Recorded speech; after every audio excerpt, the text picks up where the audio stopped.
ආදර විනාවේ රැව් නැගුණාවේ නැත වෙනසක් වේ කවුරුද කීවේ ආදර විනාවේ රැව් නැගුණාවේ නැත වෙනසක් වේ කවුරුද කීවේ මා ජාතික සේවේ මේ රැකියාවේ ඒකයි මම නාවේ සොඳුරු ක්‍රියාවේ දැස අයාලා මූණ බලලා කොහොමද කියලා යනු මනසලා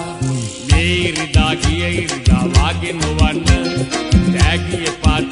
එපා ඇවිදින් යන්න මාගේ සිතුම් මාගේ ප්‍රතුම් සුන් නොකරන්න ප්‍රේම සිනාද තුලේ නගන් ඇවිදින්